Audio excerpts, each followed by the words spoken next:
शहर अलीगढ़ की एक पुरानी गली में रहने वाली एक सीधी, सादी, लेकिन आत्मनिर्भर लड़की थी।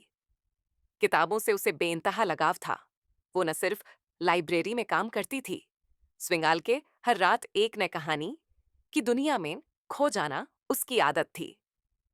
यूज शायरी लिखने का शौक था और अकेले में बारिश के मौसम में छठ की मुंदार पर बैठकर चाय के साथ गुलजार की कविताएं पढ़ना उसकी सबसे पसंदीदा चीज थी। उसकी सादगी में एक गहराई थी जो किसी को भी खींच सकती थी।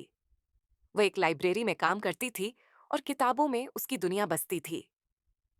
एक दिन बारिश में भीगती हुई वो एक अजनबी की कार से टकरा गई।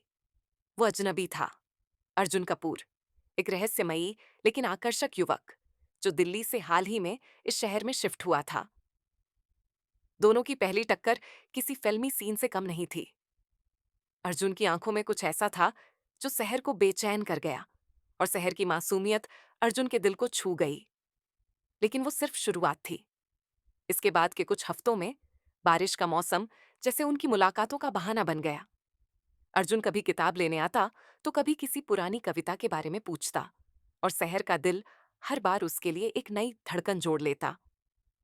वो दोनों लाइब्रेरी की पुरानी लकड़ी की टेबल के उस पार बैठकर घंटों बात करते, किताबों की दुनिया से होते हुए अपनी जिंदगी के छोटे बड़े किस्सों तक पहुंच जाते। एक शाम जब शहर लाइब्रेरी बंद कर रही थी, अर्जुन ने पूछा।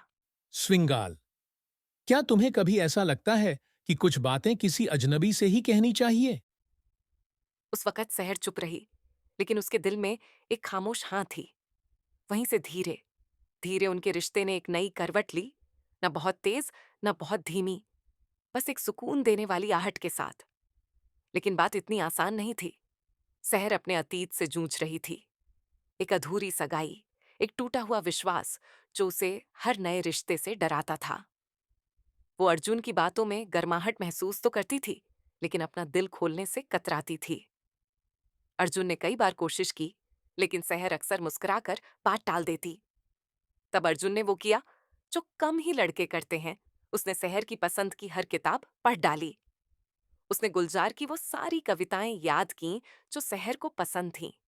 और फिर एक दिन लाइब्रेरी की दीवार पर उसने चुपचाप एक पोस्टर चिपका दिया। उस पर एक कविता लिखी थी। तुम्हारे शब्दों में खुद को ढूंढा है मैंने, हर सन्नाटे में तुम्हारी आहट सुनी है। अगर इजाजत हो तो एक अधूरी कहानी को साथ पूरा करें। शहर ने जब वो पोस्टर पढ़ा, उसकी आंखों से आंसू बह निकले। वो भावनाएं जो उसने कभी किसी को नहीं बताई थीं, अब बिना कहे ही समझ ली गई थीं। और वहीं से अर्जुन को मिली उसकी पहली हाँ, शब्दों के बिना, सिर्फ एक मुस्कान में छुपी हुई। शहर और अर्जुन अब पहले जैसे अजनबी नहीं रहे थे, लेकिन शहर अब भी अपने जज्बातों को पूरी तरह खोल नहीं पाती थी। अर्जुन उसकी हिचक को समझता था और उसे कभी भी जल्दबाजी में नहीं डालता। वो जानता था कि शहर की मुस्कान के पीछे एक दर्द है, और वो उस दर्द का हिस्सा नहीं, उसका मरहम बनना चाहता था। एक दिन अर्जुन शहर के लिए उसकी पसंदीदा किताब नीला आसमान लेकर आया, जिसके पन्नों के बीच एक छोटा सा खत था, एक कविता के रूप में। अर्जुन ने उसकी ओर एक पुराना रिकॉर्ड प्लेयर बढ़ा दिया। उस पर एक गाना बज रहा था, जगजीत सिंह की गजल। कोई ये कैसे बताए कि वो तन्हा क्यों है। उस शाम की चाय की खामोशी में वो दोनों बिना कुछ कहे एक दूसरे के ओर करीब आ गए। अब अर्जुन बार बार लाइब्रेरी आने लगा। शहर को उसका इंतजार रहने लगा, लेकिन अर्जुन हर बार कुछ अधूरा सा छोड़ जाता। एक दिन शहर ने देखा कि अर्जुन कुछ पुरानी किताबों में सिर्फ वही पन्ने पढ़ता है जिनमें कुछ पुराने कसूर, अपराध और एक भूली हुई लव स्टोरी का जिक्र है। उसकी जिज्ञासा बढ़ती गई। जब उसने अर्जुन से पूछा कि वो कौन है, अर्जुन मुस्कुराकर सिर्फ इतना कहता। जरेनिया, कुछ कहानियां अधूरी ही खूबसूरत होती हैं। उसकी आंखों में एक गहराई थी, जैसे किसी बीते हुए पल की टीस छुपी हो। उसके चेहरे पर हल्की सी उदासी और मुस्कान का अजीब सा मेल था, मानो वो कोई ऐसा दर्द छुपा रहा हो जो शब्दों से नहीं, सिर्फ आंखों से बयान होता है। उन दिनों शहर की बेचैनी बढ़ने लगी थी। अर्जुन उसके सामने था, लेकिन उसके दिल के एक कोने में जैसे कोई अनकहा रहस्य छुपा बैठा था। हर बात में अर्जुन की आंखों की चुप्पी कुछ और बयां करती थी। वो रातों को छत पर बैठी बस ये सोचती रहती, कहीं अर्जुन भी तो उसकी तरह टूटा हुआ नहीं। एक शाम सहर ने अपनी डायरी में एक कविता लिखी। वो मुस्कुराता है, पर आंखें उदास हैं, जैसे बीते लम्हों की कोई प्यास है। मैं करीब हूँ फिर भी बहुत दूर लगता है, उसके दिल में कोई अनकहा सा राज्य है। उसी रात उसने तय किया, अब और इंतजार नहीं। वो अर्जुन का पीछा करती है और देखती है कि वो एक सुनसान हवेली में जाता है, जहां दीवारों पर धूल जमी तस्वीरें हैं और एक पुरानी लकड़ी की अलमारी में एक डायरी रखी है। डायरी के पन्ने पलटते ही सहर की सांसें थम जाती हैं। अर्जुन का असली नाम विवेक था। वो एक पत्रकार था जिसने अपनी मंगेतर तान्या को खो दिया था, एक ऐसी घटना में जो सिर्फ हादसा नहीं लगती थी। वो हवेली तान्या की पुश्तैनी हवेली थी, जहां अर्जुन अब भी उसकी यादों में कैद था। सहर वहीं बैठ गई। उसकी आंखों से आंसू बहने लगे। उसके मन में एक तूफान चल रहा था। कहीं मैं उसकी यादों का हिस्सा तो नहीं? कहीं ये प्यार सिर्फ किसी को भरने की कोशिश तो नहीं? मैं खुद क्या हूँ उसकी कहानी में? एक नाम या एक ज़रूरत? उसने फिर एक और पंक्ति डायरी के कोने में लिख दी। मैं कोई जगह नहीं जो खाली होने पर भर दी जाए। मैं एक पूरी कहानी हूँ, जो अपनी इज्जत चाहती है। उस रात सहर की आंखें नींद से कोसों दूर थीं और अर्जुन की दुनिया पूरी तरह से खुल चुकी थी, कड़वी, सच्ची और दिल तोड़ देने वाली। छत पर बैठी सहर आसमान की तरफ देखती रही और उसकी आंखों से आंसुओं की धार बहती रही। तभी उसकी कलम खुद बा खुद एक पंक्ति लिख गई। सहर की आंखों से झांकते सवाल अब धीरे धीरे जवाब मांगने लगे थे।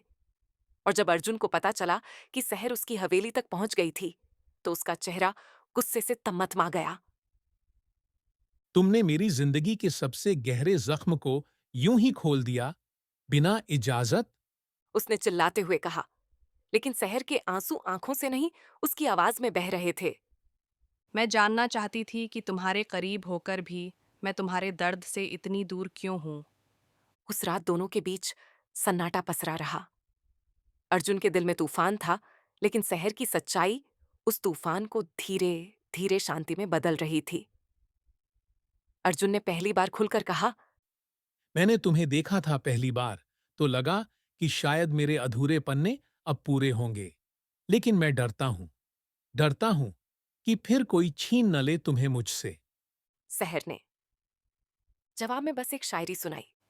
मैं भी टूटी हूँ तेरी तरह, लेकिन जोड़ने की कोशिश की है खुद को हर रोज़। अब अगर तेरी बाहों में सुकून मिले, तो डर कैसा, ये खौफ कैसा। अर्जुन की आंखों से आंसू बहने लगे, लेकिन वो अभी भी अपने अतीत की बेड़ियों से पूरी तरह मुक्त नहीं था। तभी एक अनजान नंबर से अर्जुन के पास एक एमएमएस आता है, जिसमें सहर और अर्जुन की तस्वीरें एक दीवार पर टंगी हैं और एक लाल स्याही से लिखा है, एक और कहानी खत्म करने का वक्त आ गया है। अब यह सिर्फ मोहब्बत नहीं रही, ये एक साजिश भी थी। रात के तीसरे पहर अर्जुन सहर को कॉल करता है। उसकी आवाज कांप रही होती है। हमें बात करनी होगी। ये सिर्फ हमारे बीच की बात नहीं रही। कोई है जो हमें देख रहा है, हर वक्त। उस रात के एमएमएस के बाद अर्जुन की नींद उड़ गई थी। कौन था जो उनकी तस्वीरें ले रहा था? कौन था जो चाहता था कि एक और कहानी खत्म हो? अगली सुबह अर्जुन ने सहर से मिलने के लिए कहा। सहर की आंखों में डर था, लेकिन होठों पर वही भरोसे की मुस्कान। तुम्हें किसी ने देखा है अर्जुन बोला। और वो चाहता है कि हमारी कहानी अधूरी रहे। सहर ने उसकी आंखों में देखा और कहा, अधूरी कहानियाँ सबसे ज़्यादा याद रखी जाती हैं, लेकिन मैं अब अपनी कहानी अधूरी नहीं छोड़ूंगी। इसी बीच लाइब्रेरी की दीवार पर एक खून से लिखा हुआ मैसेज मिला। तान्या की जगह कोई और नहीं ले सकता। सहर, तू अगली है। सहर के चेहरे का रंग उड़ गया। अब यह महज अर्जुन के अतीत की बात नहीं रही। अब यह सहर की जान का मामला था। अर्जुन ने जब सीसीटीवी कैमरा चेक किया, उसमें एक परछाई नजर आई, एक लड़की जो हुबहू तान्या जैसी लग रही थी। लेकिन तान्या तो मर चुकी थी, या नहीं? एक दिन जब सहर अकेली लाइब्रेरी बंद कर रही थी, अचानक पीछे से किसी ने उस पर वार किया। लकड़ी की अलमारी से सिर टकराया और खून बह निकला। शुक्र था अर्जुन समय पर पहुंच गया। अर्जुन उसे उठाकर अस्पताल ले गया। सहर की आंखों में आंसू थे, लेकिन वो दर्द के नहीं, भरोसे के थे। मैं डरती थी कि कहीं मैं सिर्फ तान्या की परछाई बन जाऊं, उसने कहा। पर आज मैं जान गई हूं, मेरी जान को खतरा है क्योंकि मैं असली हूं। रात को अस्पताल की खिड़की के पास बैठी सहर अपने मोबाइल में कुछ लिख रही थी। इश्क सज्जा नहीं, दुआ बन जाए तो बचा लेना मुझे, तन्हाई में भी जो साथ दे, उस खौफ से छीन लाना मुझे, क्योंकि अब दर्द मेरा नहीं रहा, ये तो कहानी बन गई है जिसे कोई मिटाना चाहता है। अर्जुन ने रिया की कॉल डिटेल निकलवाई और एक नाम सामने आया, समीर, तान्या का एक्स बॉयफ्रेंड। क्या रिया और समीर मिलकर तान्या की मौत और अब सहर पर हमला करवा रहे थे? अर्जुन और सहर ने तय कर लिया था, अब डरना नहीं, अब सच सामने लाना है। तान्या की मौत का रहस्य अब उनके प्यार के बीच की सबसे बड़ी दीवार बन चुका था। रात के अंधेरे में दोनों लाइब्रेरी के तहखाने में पहुंचे, जहां अर्जुन ने कुछ फाइलें छुपा रखी थीं। वो तान्या की निजी डायरी थी और कुछ पुराने न्यूज़पेपर आर्टिकल्स। डायरी के पन्नों में एक जगह लिखा था, मैं जानती हूँ रिया मुझसे कुछ छुपा रही है। समीर उसके ज्यादा करीब आ रहा है और मुझे डर लगने लगा है कि ये रिश्ता मुझे ही खत्म न कर दे। सहर ने पढ़ते पढ़ते अर्जुन की ओर देखा। वो जानती थी, और शायद तुम भी। अर्जुन की आंखों में शर्म और गुस्सा साथ साथ उभरे। मैंने यकीन नहीं किया था और आज उसी गलती की कीमत चुका रहा हूं। अर्जुन और सहर ने मिलकर समीर और रिया की कॉल डिटेल्स निकलवाईं। एक पुराने पुलिस कांस्टेबल को रिश्वत देकर तान्या की मौत के दिन की कॉल रिकॉर्डिंग हासिल की गई। रिकॉर्डिंग में समीर की आवाज थी। रिया, आज की रात के बाद वो हमारी कहानी से हमेशा के लिए हट जाएगी। सहर की सांसें रुक गईं। अर्जुन की मुट्ठियां भींच गईं। अब वक्त था पुलिस के पास जाने का। थाने में अर्जुन ने सारे सबूत पेश किए। इंस्पेक्टर बख्शी ने पहले तो शक की निगाहों से देखा, लेकिन जब कॉल रिकॉर्डिंग और तान्या की डायरी सामने आई तो उसने सीधा वारंट निकलवाया। रिया और समीर को गिरफ्तार कर लिया गया। रिया चीख रही थी। Component placement. मैंने तान्या से सब कुछ छीन लिया, लेकिन सहर को नहीं बख्शूंगी। सहर की आंखें नम थीं, लेकिन अब उनमें डर नहीं था, हिम्मत थी। अब मैं सिर्फ तुम्हारे साथ हूं, तुम्हारे लिए हूं। तान्या की यादें मेरे साथ रहेंगी, लेकिन मेरे कल में अब सिर्फ तुम हो।